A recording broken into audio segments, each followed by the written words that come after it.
Bonsoir à tous et bienvenue sur Gabon Première. Il est 23h au Carrefour des Jeunes à Mouila. Place à votre édition d'information.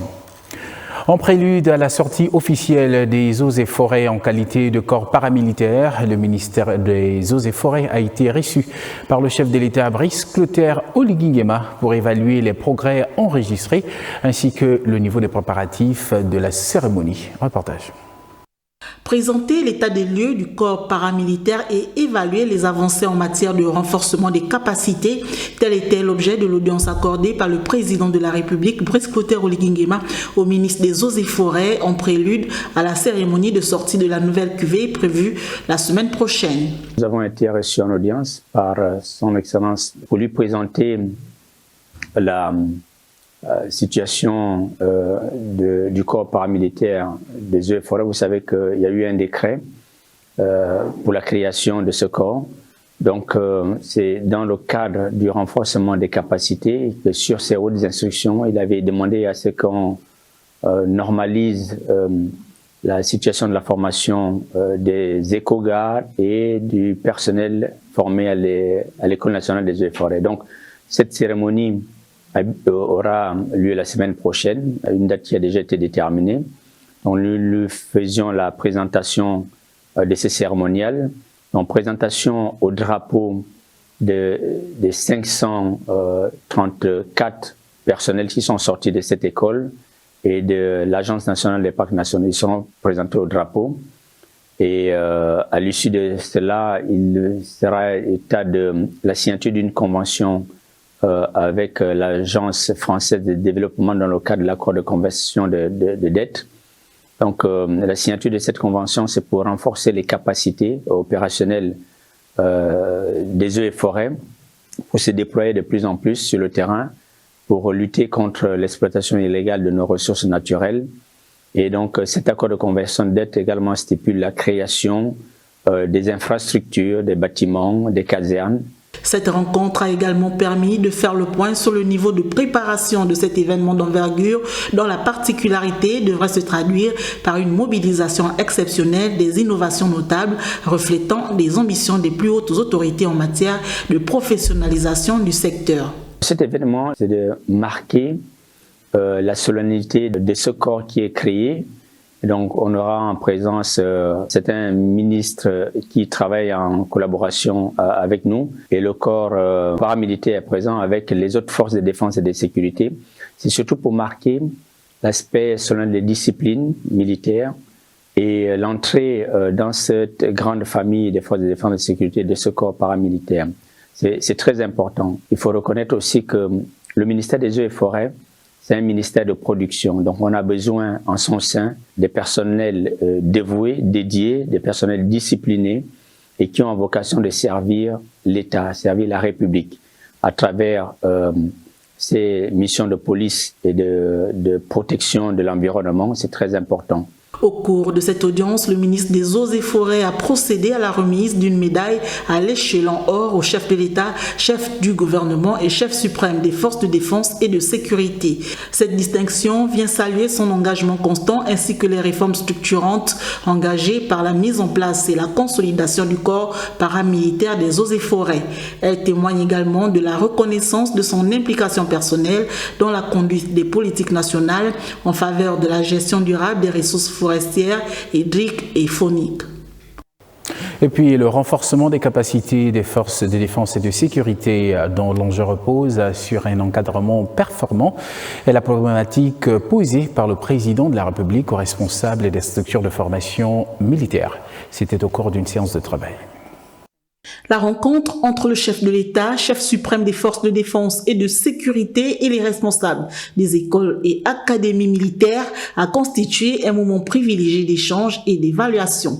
Elle a permis au président de la République de s'imprégner du fonctionnement global de ces structures de formation tout en recueillant des informations sur les défis rencontrés et les perspectives envisagées. Au cours de cette audience, le chef de l'État a également donné des orientations claires en vue de renforcer l'efficacité du dispositif de formation militaire en adéquation avec les exigences actuelles en matière de défense et de sécurité. Sur le plan militaire, la formation a un rôle important parce qu'il permet de mettre en perspective toutes les politiques de défense, mais également de pouvoir se situer dans un cadre communautaire, celui de la sécurisation collective dans le cadre de la CEAC par exemple. Chacun a pu apprécier les efforts déjà inlassables du chef de l'État depuis le 30 août. Ça a été une séance assez libre d'expression. On a pu exprimer nos besoins. On retient de cette rencontre un échange constructif. La recherche de la performance permanente s'impose désormais comme un leitmotiv pour les apprenants appelés à incarner l'excellence et la rigueur. Cette dynamique s'inscrit dans une volonté affirmée de finaliser les projets prioritaires tout en poursuivant le développement des capacités opérationnelles à travers des projets structurants dans le domaine de la défense. La Direction générale de la documentation et de l'immigration a un nouveau responsable, en la personne du colonel Ndouna Leboussi. Voici la cérémonie de son installation présidée par le ministre de l'Intérieur, Henrik Boukoko et Victor Modunga.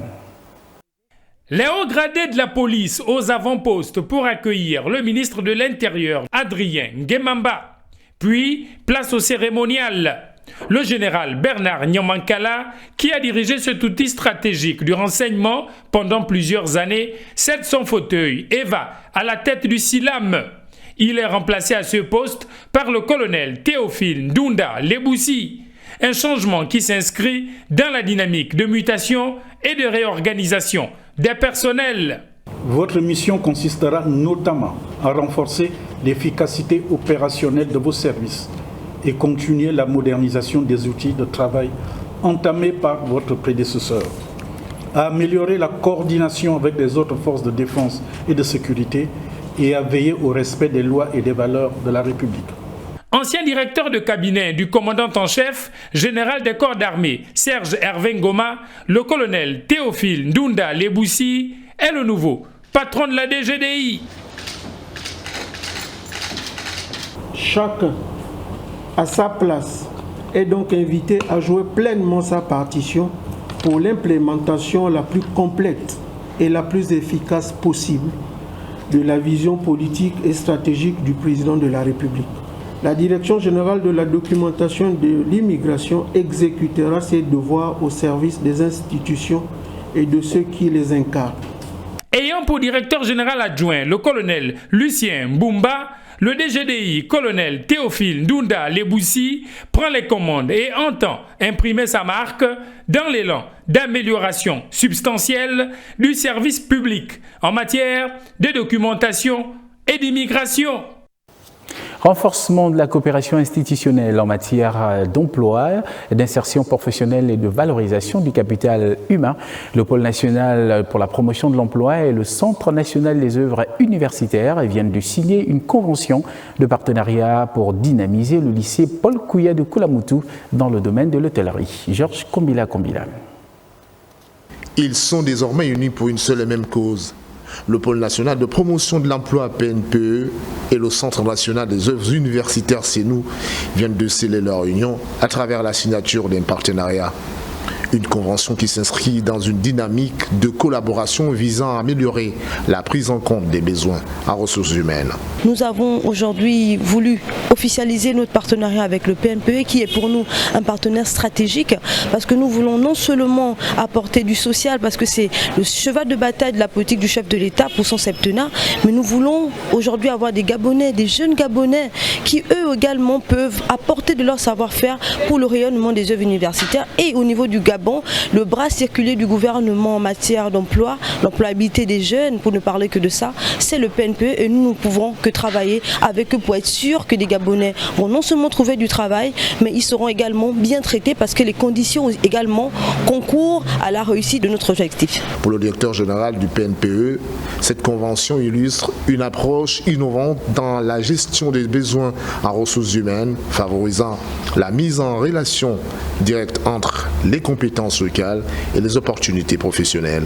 Aujourd'hui, nous voulons penser Gabon d'abord et travailler Gabon d'abord. Et pour travailler et penser Gabon d'abord, il va falloir que des structures qui souhaitent employer nos compatriotes arrivent au PNPE, parce que nous, au sein du PNPE, nous ne gérons que des demandeurs d'emploi nationaux. Donc, il était de bonne loi que le PNPE signe ce partenariat 4 pour pouvoir permettre à nos jeunes compatriotes qui sont inscrits dans nos bases de données de trouver un emploi via le CENU. Une initiative qui s'inscrit dans la volonté des autorités de promouvoir l'employabilité des jeunes, d'optimiser la gestion de ressources humaines dans le secteur public. La direction de la concurrence, la consommation et la répression des fraudes a lancé une campagne de vulgarisation de la nouvelle Mercurial. Cette campagne qui vise donc la protection des consommateurs contre les commerçants véreux. Ahmed Benievaka, Chris Radolph Lemonda. Ça, on va maintenant suivre à l'œil. Dans les marchés de Libreville, la Mercurial veut désormais se rendre visible. La DGCCRF a lancé une mission d'affichage des prix de référence sur plusieurs produits de grande consommation. Conduite par sa direction générale, cette opération répond aux exigences de transparence commerciale. Un ouf de soulagement pour la clientèle d'Akébé, de Montbouette, de Kembo et de Nzengayong. J'espère que ça sera bien affiché parce qu'en ce moment, les prix sont exorbitants. C'est trop. Il y a beaucoup qui ne respectent pas, mais il y a beaucoup aussi qui respectent. Sinon, quand même, ici, je vois qu'il y a beaucoup de choses que ça passe bien. À travers cette descente de terrain, l'administration entend renforcer l'information de proximité et prévenir les pratiques abusives dans les espaces marchands. Que le prix qui est à la Mercurial soit celui qui vous est facturé à la caisse. Pas de différence. Même si la différence est de 5 francs, on vous appelle à dénoncer. Ils peuvent vendre en dessous. C'est des prix plafonnés. Ils peuvent vendre en dessous. Mais si ça dépasse seulement même de 5 francs, ils sont appelés à dénoncer. Nos numéros verts sont là, le 80-85. Commerçants comme acheteurs sont ainsi appelés à jouer leur partition pour un marché plus équilibré, plus lisible et plus conforme aux règles. Nous sommes au contact de la population gabonaise, nous sommes là pour les écouter, nous sommes là pour les accompagner. C'est la politique du chef de l'État, Brice Clotaire Oligui Nguema. C'est vraiment cette politique-là que nous cherchons à mettre en place pour que les choses aillent bien. À terme, la DGCCRF espère faire de la Mercurial un repère utile et respecté dans l'ensemble des marchés de la capitale. Au-delà de cette étape, des contrôles ont été annoncés. Et puis, le monde entier célèbre ce 18 mars la journée du recyclage. Et au Gabon, cette célébration a été marquée par la sensibilisation sur les enjeux du recyclage et la valorisation des déchets. Lariska Lormamingi Osaga et Bertin Osaga. Les déchets plastiques, en verre, en carton, en aluminium et même les déchets en papier peuvent bénéficier d'une seconde vie grâce au recyclage. Au moment où le monde célèbre la journée mondiale du recyclage, c'est l'occasion pour l'organisme chargé de la collecte d'ordures dans le Grand Libreville de mettre en lumière des objets conçus à partir des déchets non putrescibles, illustrant concrètement le potentiel de transformation de nos déchets en ressources. Là, nous avons l'arrivée du verre. Vous avez cette machine qui est une broyeuse. Une fois que le verre est broyé, tamisé, nous le mélangeons avec du ciment et on obtient un pavé. Cleanafrica trie des déchets tels que les objets plastiques, les bouteilles en plastique, les canettes, les assiettes qu'on transforme en assiettes plastiques. Sur l'esplanade de Cleanafrica, de nombreux passionnés tels que des élèves, étudiants, organisations de la société civile ont été édifiés sur les différentes techniques de valorisation des déchets. Cette journée est importante. Elle est importante pour montrer à tout un chacun que le déchet a une seconde vie, que nous sommes en mesure de créer une économie circulaire. Nous sommes en mesure de créer des emplois à partir des déchets que nous produisons. Qu'est-ce que c'est dans le monde? Ça nous donne le feuillard. Le feuillard, je vous ai montré ça là-bas, c'est la corde qui permet de s'attacher les cartons de ballons. Autre enjeu à prendre en compte, l'importance de l'intégration du tri sélectif au sein des ménages, première étape indispensable à toute la chaîne d'un recyclage efficace. Deuxième escale de notre voyage de presse chez Perenco Oil et Gaz Gabon au Cap Lopez à Port-Gentil au cœur des opérations pétrolières. Allons ce soir en immersion dans l'unité flottante de gaz naturel liquéfié, un projet de la compagnie qui s'impose comme une innovation majeure adaptée aux pays disposant de réserves modestes. Et au-delà du pétrole, c'est bien la vocation gazière du site qui marque un saut qualitatif. Claude Sajibousougou Matumba, Erwin Zigué. Au Cap Lopez, Perenco construit un terminal destiné à exporter du gaz naturel liquéfié vers les marchés internationaux. C'est un chantier d'envergure estimé à près de 2 milliards de dollars. Un gigantesque projet d'exportation de gaz naturel liquéfié est donc en cours de réalisation. Le GNL, le gaz naturel liquéfié, est un objectif. Derrière cet objectif, il y a un sous-objectif de la deuxième thématique qui est posée, celle de pouvoir rendre notre pays autonome en gaz butane. Donc le GNL, dans sa production, va également générer une production de GPL qui nous permettra de produire à terme 30 000 tonnes. Et ces 30 000 tonnes viennent s'additionner à la production de l'usine de Batanga, mais également à la production déjà de la Sogara qui existe, pour rendre notre pays autonome en GPL, en gaz butane. Plus de 500 emplois seront mobilisés durant la phase de construction pour une mise en service attendue à l'horizon 2028. Au cœur de ce dispositif, une unité flottante de gaz naturel liquéfié, plus connue sous l'acronyme FLNG.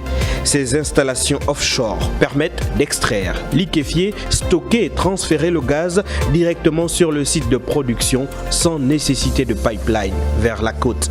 Concrètement, l'unité prévue au Cap Lopez produira chaque année 700 000 tonnes de GNL et 25 000 tonnes de GPL. Ça va être un premier projet au niveau du Gabon, ce qui amène notre pays à être exportateur de gaz naturel liquéfié comme d'autres pays.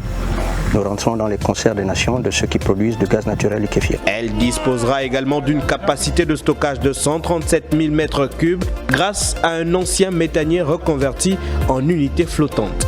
Un modèle à petite échelle mais à fort potentiel qui démontre qu'il est possible de valoriser efficacement des gisements gaziers jusque-là peu exploités. Depuis 2006, Perenco est d'ailleurs le seul producteur commercial de gaz au Gabon. L'entreprise alimente notamment les centrales électriques de Libreville, Port-Gentil et Mayumba, contribuant ainsi à la stabilité de l'approvisionnement énergétique national. Dans cette dynamique, l'entreprise multiplie les investissements dans les infrastructures énergétiques et déploie des technologies de pointe. Il s'agit en clair d'accompagner la transition énergétique à travers des projets structurants. C'est un projet qui a été étudié, il y a un marché qui est ouvert et comme tous les autres producteurs de gaz naturel liquéfié, le marché absorbera les volumes qui seront mis sur la place par le Gabon. À travers le développement du FLNG, Perenco Oil et Gaz Gabon confirme son ambition de valoriser les ressources locales, renforcer l'indépendance énergétique du pays et positionner le Gabon comme un acteur émergent sur le marché mondial du gaz. Une dynamique industrielle qui s'accompagne également d'actions en faveur des communautés locales, notamment dans les domaines de la santé, de l'éducation et du développement économique. Voilà. Et puis la plateforme numérique et le site officiel de la Direction générale de la marine marchande a officiellement été lancé ce matin. Un lancement qui marque une étape importante de cette direction, celle relative à la digitalisation de l'administration maritime. Arnaud Mabikoum, Tito Mohamed. Nous allons tous nous lever. La Direction générale de la marine marchande s'engage résolument dans la transformation numérique, une orientation chère au chef de l'État, Brice Clotaire Oligui Nguema. Ce matin, cette entité clé des affaires maritimes au Gabon a franchi une étape importante avec le lancement officiel de 2 outils numériques, un site internet institutionnel et la plateforme dénommée Marigest. La cérémonie a été présidée par le ministre d'État, ministre des Transports, de la marine marchande et de la logistique. La plateforme Marigest, destinée à l'usage interne de l'administration, permettra d'améliorer la gestion administrative, de fluidifier la circulation de l'information et de renforcer la coordination entre les différents services de la marine marchande.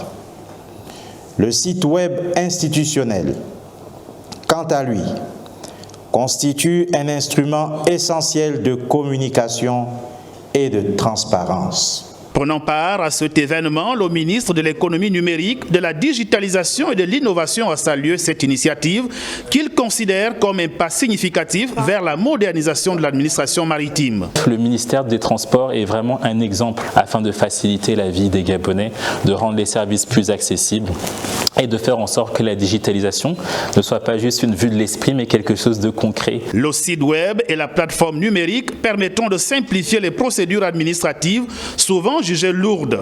Ils contribueront également à renforcer la transparence dans la délivrance des actes tout en améliorant la qualité du service offert aux usagers.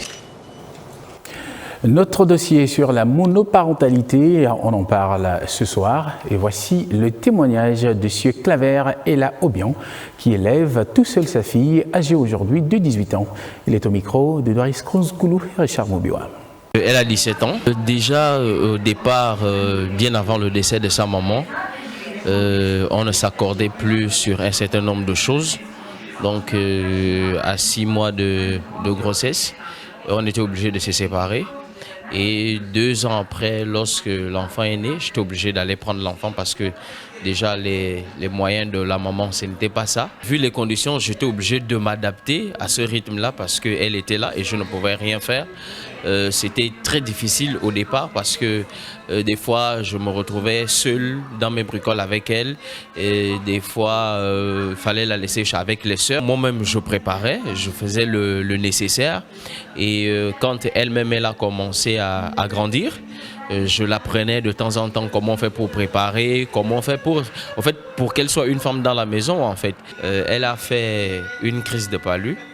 Et là, j'étais obligé non seulement de rester à la maison, veiller sur elle, mais également je devais aussi aller au travail.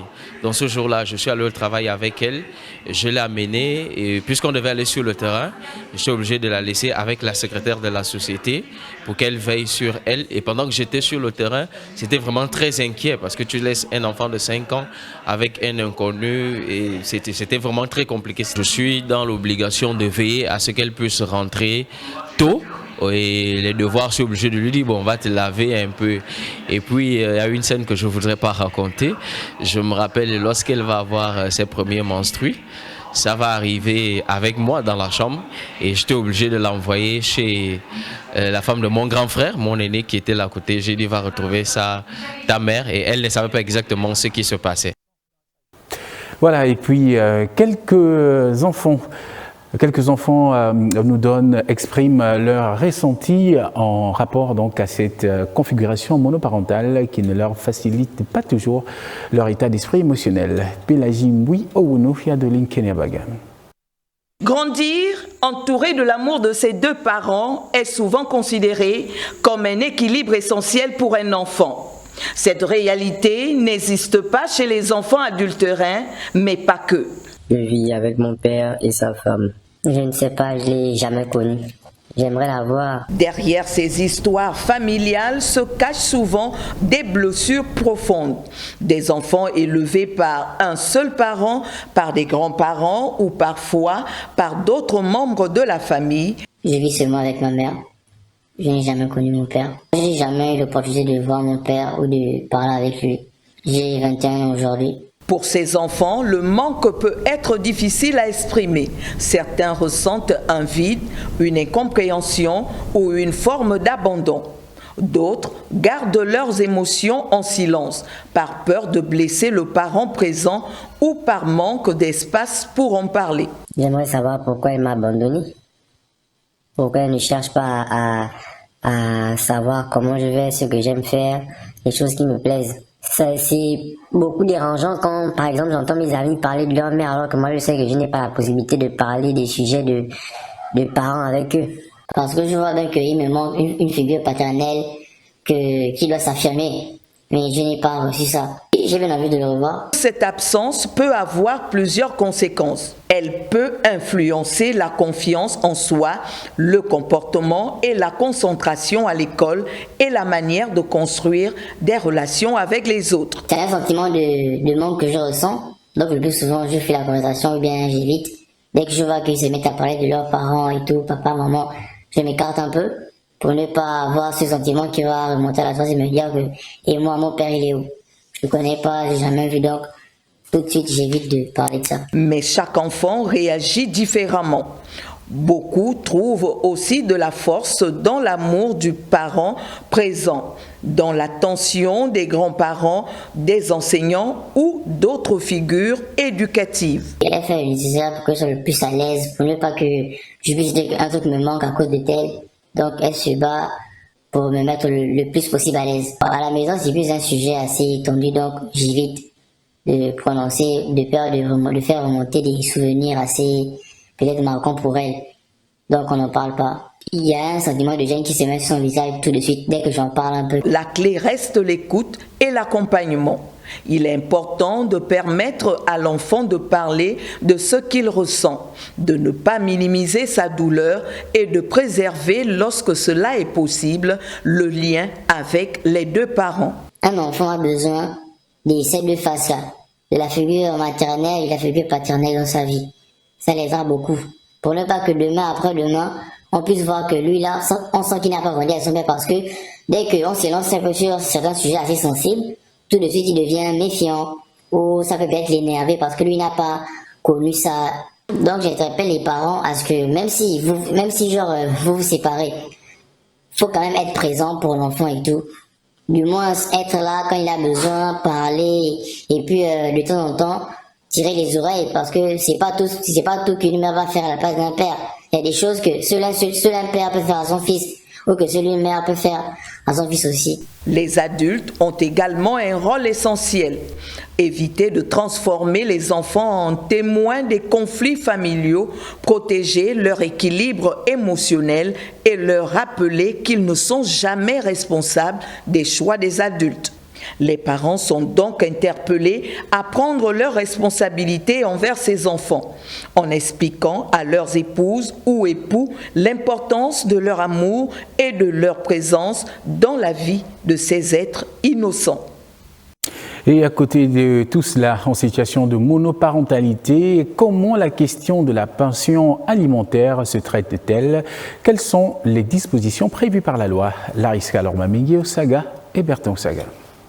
La pension alimentaire est une contribution financière que l'un des parents verse à l'autre dans l'objectif d'entretenir, d'éduquer et de veiller au bien-être de l'enfant.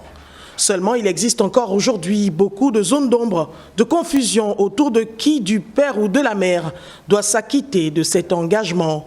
À ce sujet, aux affaires sociales, les choses sont claires. Et il y a pension alimentaire quand il y a séparation, quand il y a divorce, ou à la rigueur, quand l'un des parents a la garde des enfants ou de l'enfant. Ça peut être le père ou ça peut être la mère. Si la mère travaille et que l'enfant se trouve avec le père, qu'il travaille, qu'il ne travaille pas, en principe, la maman doit verser en fait, la pension alimentaire en fait, au père. Que ce soit l'homme ou la femme, les deux sont soumis aux mêmes exigences. Autre précision et pas des moindres, celle de l'instance habilitée à fixer la pension alimentaire, voire à utiliser les moyens de pression prévus pour emmener le parent à remplir cette obligation. Cette pension alimentaire n'est pas fixée par les affaires sociales. Elle est fixée uniquement par le juge.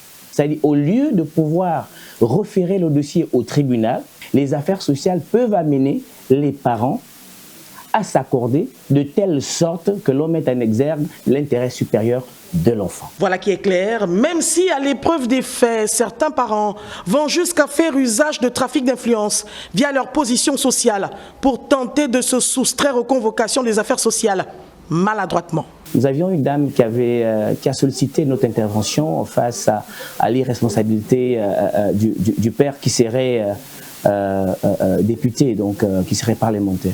Nous avons sollicité à ce que le papa soit entendu. Il a brandi l'immunité parlementaire, mais qui n'a rien à voir avec les obligations parentales. Que l'on soit député, que l'on soit militaire, que l'on puisse avoir n'importe quel rang, quand il s'agit de l'enfant, nous avons l'obligation de l'accompagner.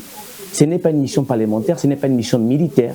Il s'agit de la protection de l'enfant. En République gabonaise, la pension alimentaire est une force exécutoire. Autrement dit, si le parent refuse d'exécuter une décision de justice, il s'expose aux sanctions prévues par la loi en la matière. Voilà qui est clair sur la responsabilité relative donc à la pension alimentaire. La page sport de cette édition d'information avec ce coup de tonnerre sur le vainqueur de la CAN 2025. Après avoir été correctement battu par le Sénégal le 18 janvier dernier au stade Moulay Hassan devant 22 000 spectateurs, le Maroc, pays organisateur, a été déclaré vainqueur sur tapis vert par la Confédération africaine de football. Une décision encadrée par le règlement de l'instance supérieure du football africain. Parfait Junior Bokinda. Coup dur pour l'équipe sénégalaise de football. Le jury de la Confédération africaine vient de prendre une décision forte et renversante. Dans un communiqué rendu public par l'instance le mardi 17 mars, on peut y lire: le jury d'appel de la Confédération africaine de football a décidé, en application de l'article 84 du règlement de la Coupe d'Afrique des Nations, de déclarer l'équipe nationale du Sénégal forfait lors de la finale Total Energy CAF Coupe d'Afrique des Nations Maroc 2025, le résultat étant homologué sur le score de 3-0 en faveur de la Fédération royale marocaine de football. La décision fait suite à l'appel introduit par la Fédération royale marocaine en ce qui concerne l'application des articles 422 et 424 du règlement. Retournement de situation, tremblement de terre dans le milieu sportif, sur les réseaux sociaux et en dehors, férus et spécialistes de la discipline s'en mêlent et font entendre leur voix. Certains crient à l'injustice sur des plateaux télé et radio. Les joueurs sénégalais s'en mêlent et prennent d'assaut les réseaux sociaux. Pour Sadio Mané, sur son compte d'Instagram, ce qui s'est passé est allé loin. Même si pour plus d'un, le football africain est fragilisé par cette décision jugée arbitraire, pour l'instance fêtière, il faut rester loin des émotions, puisqu'il s'agit de l'application pure et simple du règlement. C'est d'ailleurs dans cet esprit que la Fédération royale marocaine de football a publié un communiqué pour rappeler son attachement au respect des règles, en précisant qu'elle prenait acte de la décision. À l'opposé, la Fédération sénégalaise de football réagit en dénonçant, citation, une décision inique, sans précédent, inacceptable, qui rejette le discrédit sur le football africain. Mieux, l'instance affirme que pour la défense de ses droits et des intérêts du football sénégalais, elle engagera, dans les plus brefs délais, une procédure d'appel devant le tribunal arbitral du sport. Dans l'ensemble, certaines décisions du jury disciplinaire ont été revues, des amendes et sanctions allégées ou confirmées. C'était mardi noir pour le Sénégal et un jour de célébration dans les rues marocaines. Cette nouvelle étoile sur le maillot marocain a cependant un air de déjà-vu. Comme la CAN en 1976, la CAN 2025 restera définitivement une compétition énigmatique au rebondissement historique. Direction le TAS. Voilà, c'est sur cette page sport que nous refermons cette édition d'information. Merci de nous avoir suivis. Excellente soirée en compagnie de nos programmes. À demain. Bonsoir.